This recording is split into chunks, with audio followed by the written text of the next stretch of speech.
Everyone, আমরা আজকে full family বের হয়ে যাচ্ছি টাইমস কিচেনে।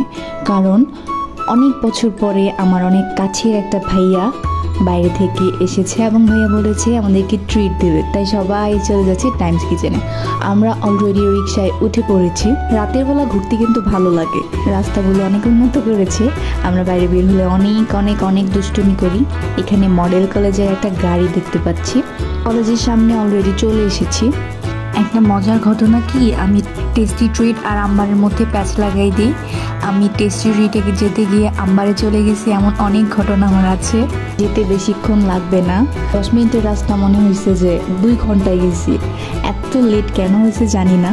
শর্টে চলে গেছি। এই দিক দিয়ে রাস্তাটা না থাকলে আল্লাহই জানে কি হতো। কথা বলতে বলতে আমরা প্রায় চলে এসেছি। তো এখানে আসার পর জানতে পারলাম যে ভাইয়া নাকি অনেক আগেই রেস্টুরেন্টে এসে বসে আছে। এই যে আমি যখন ছবি বা ভিডিও করি তখন একটা না একটা প্যাচ লাগেই। একটা জায়গায় গিয়ে কোনো দিন শান্তিতে না ছবি তুলতে পারলাম না ভিডিও করতে। আরেকজন তো ফুল। তো এর মধ্যে চলে এসেছি, ভাইয়ার সাথে সবার দেখা হয়ে গেছে। এতদিন পর ভাইয়াকে দেখে এত ভালো লাগতেছে। আম্মু ভাইয়ার সাথে কথা বলতেছে, কিন্তু পুরো রেস্টুরেন্টটা ফাঁকা। তারপরে এই টিস্যুগুলো দেখে মনে হয়ে গেল কিছু কিছু আপুরা রেস্টুরেন্টে এসে, কিছু কিছু আপু বলতে আমি মাঝে মাঝে এরকম করি। ভাইয়া এর মধ্যে আপুর জন্য কিছু গিফট নিয়ে আসছে। গিফটগুলো হচ্ছে আপু বিটিএস লাভার, তাই জাংকুক যে বডি স্প্রে ইউজ করে ওইটা নিয়ে আসছে আপুর জন্য। তারপর বিটিএস এর ভিড। আজকে আমার আপু এত খুশি কেন জানি না। আম্মু আমার ভাইয়াকে আপুকে দেখাচ্ছিল গিফটটা। এর মধ্যে আমরা মেনু দেখা শুরু করলাম। মেনুটা অ্যাকচুয়ালি সিলেক্ট করতে পারতেছিল না যে কে কী খাবে। আমি এর মধ্যে রেস্টুরেন্টের মালিককে দেখা শুরু করছি।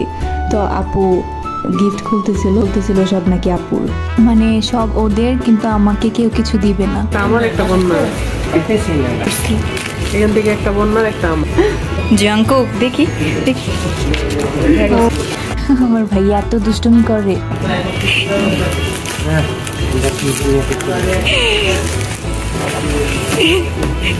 এই যে এগুলো হলো কার্ড। এটা হচ্ছে জাংকুকের 7 কার্ড। এটা হচ্ছে ভিকে দেখলে একদম ইমোশনাল হয়ে যায়। এত সুন্দর, মানে একটা মানুষ এত সুন্দর কি করে হতে পারে, মানে এত ভালো লাগে। কিউট আছে কিন্তু অনেক।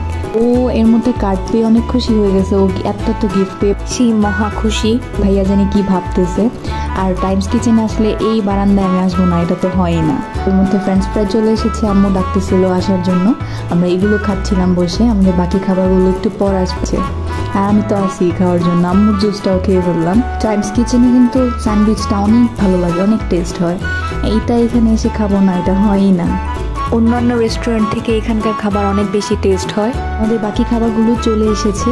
আমরা এত খাবার নিয়েছি যে সে কেউই খেতে পারেনি ভালো করে। সব পার্সেল না লেগেছে।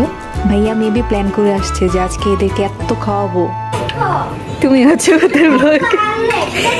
এখানকার খাবারগুলো আমার যতটুকু মনে হয় আর কি অন্য রেস্টুরেন্টগুলো থেকে অনেক বেশি ভালো হয়। কোকটা তো ভীষণ প্রিয়, আর আমার এই মায়োনেজটা অনেক বেশি ভালো লাগে। এই যে আমার আপু শুরু হয়েছে কোক দিয়ে এসে পিৎজা খাচ্ছে। আর এই যে আমি তো আমার স্ট্রটা পাচ্ছি না, তারপর খুঁজতে দেখলাম আপুর পায়ের নিচে পড়ে আছে। তো এর মধ্যে আপু আমাকে একটু ভিডিও করেছে। আমাদের সবার খাওয়া দাওয়া শেষ, আমরা চলে যাচ্ছি, সবাই নিচে চলে এসেছি। ভাইয়া বিদায় নিচ্ছিল। তারপর আমরা সোজা চলে আসলাম স্টেশনে পান খাওয়ার জন্য। পানওয়ালা মামার কাছে চলে আসলাম, উনি আমাদেরকে পান বানিয়ে দেয় সব সময়। এখানে আমরা পুরো ফেমাস হয়ে গেছি পানের জন্য। আমি আর আপু তো অলওয়েজ যাওয়ার সময় পান খেয়ে যাই। তারপর আমরা বাসায় চলে যাচ্ছি। Bye bye.